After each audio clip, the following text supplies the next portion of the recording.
کہتے ہیں حلال اور حرام کے بارے میں کچھ بتائیں. مثلاً سور کا گوشت اور شراب مسلمانوں کے لیے حرام ہے. دنیا کی اور قومیں سور کا گوشت کھاتی ہیں اور شراب پیتی ہیں. اسلام میں ان کی کیا سزا ہے؟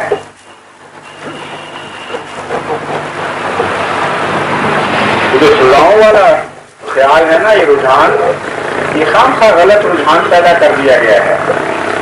اسلام کو یوں معلوم ہوتا ہے کہ سزا کے نمائندے کے طور پر پیش کیا جا رہا ہے، اور رحمت للعالمین کے تصور کو سزاؤں کے پیچھے اس طرح غائب کر دیا جس طرح وہ کوئی چیز ہی نہیں ہے. نعوذ باللہ من ذالک. حالانکہ اصل اسلام کی رحمت ہے، فوائد ہیں.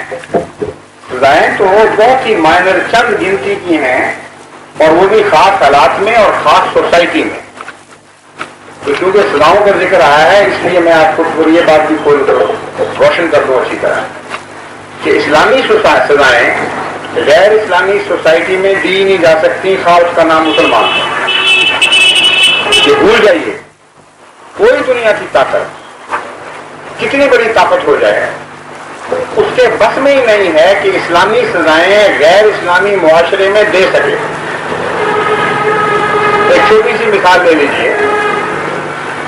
زنا کی سزا جو بھی رکھیں، کوئی کوڑے ماریں یا سنسار کریں، اس سے بحث نہیں. ایک ایسی سوسائٹی میں نہیں دی جا سکتی جو غیر اسلامی سوسائٹی ہے، نام اس کا مسلمان ہو بشا. جس سوسائٹی میں یہ امر واقعہ ہو کہ اس کثرت سے جھوٹے ملتے ہیں کہ 50 روپے دے کر کسی کی جان کے خلاف گواہی دے سکتے ہیں، لے کر کسی کی جان کے خلاف گواہی دے سکتے ہیں. جہاں کثرت سے بے حیائی بڑھ رہی ہے، اس سوسائٹی میں کوئی حکومت نافذ تو کر کے دکھائے دینا کی سزا. 4 جھوٹے ڈھونڈنے کے لیے 200 روپے چاہیے. جو قرآن اٹھا کر گواہی دے گی اس معاشرے میں کہ فلاں شخص کو ہم اپنی آنکھوں سے دیکھا ہے یہ حرکت کرتے ہوئے، تو جو سچے تھوڑے سے رہ گئے وہ بھی مارے جائیں گے. جو باغ چند ملتے ہیں، یہ اکثریت کی سوسائٹی ان کو بھی کھا جائے گی اسلام کے نام پر.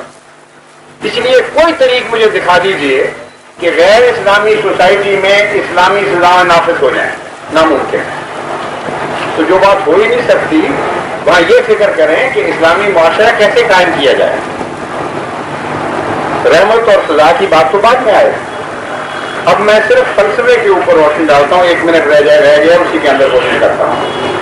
قرآن کریم ایک واحد کتاب ہے جس نے کسی کو بھی شر کل کے طور پر بیان نہیں فرمایا. یہ فلسفہ بیان فرمایا حلال حرام کا کہ ان کا نفع ان کے نقصان سے کم ہے یا ان کا نقصان ان کے نفع سے زیادہ ہے. بس اس معاملے میں بھی بیلنس کسی چیز کا یہ بنے کہ فوائد تو ہوں لیکن نقصانات زیادہ ہو جائیں، اس کو قرآن کریم نے منع فرما دیا. سور کے متعلق تو تحقیق کے بعد اب ڈاکٹرز کو یہ علم ہونا شروع ہوا ہے کہ اس کے نتیجے میں کون کون سی خوفناک بیماریاں ہماری سوسائٹی میں جڑ پکڑ رہے ہیں. بعض بیماریوں کا ان کو پتا ہے کیونکہ مادہ پرست ہیں، ظاہری بیماریوں کا، مثلا کویگولیشن بلڈ کی، اور یہ جو جالے پڑ جاتے ہیں خون کے اندر، گوشت کے اندر، اور اسے وہ مفلوج کر دیتے ہیں. بعض خاص قسم کے کیڑوں کی بیماریاں، ان کے متعلق سائنٹیفک ریسرچ بتا رہی ہے کہ یہ سور کے گوشت کی وجہ سے ہو رہی ہے. اتنا زیادہ کویگولینٹ گوشت اور کوئی نہیں جس سے کولیسٹرول ہائی ہو جتنا سور کا گوشت ہے. تو یہ تو ظاہری آنکھ صرف دیکھ رہی ہے. کچھ باطنی خرابیاں بھی ہوتی ہیں جو گوشت خوراک سے اثر پیدا، خوراک کے نتیجے میں ظاہر ہوتی ہے. انسانی مزاج، اس کی فطرت، گندگی، کسی گندگی کو قبول کرنا یا اس سے نفرت کرنا، یہ باتیں بھی ہیں جو خدا کی نظر میں ہیں. ابھی اس دنیا کی آنکھ وہاں نہیں پہنچی. لیکن شراب کے معاملے میں تو خوب کھل گیا معاملہ، کھلم کھلا روز روشن کی طرح یہ ظاہر ہو چکا ہے. وہ سوسائٹیاں جو پہلے مسلمانوں پر اعتراض کرتی تھی کہ شراب کو منع کر دیا، حالانکہ لغو بات ہے، بڑا مزہ ہے اس میں.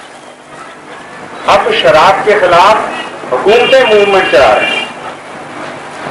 ہندوستان میں بھی ایسے پیریڈ آئے ہیں جبکہ حکومتوں نے ڈرائی کر دیا ملک کو اور کہا کہ نہایت مہلک چیز ہے جس نے تباہ کر دیے سارے معاشرے.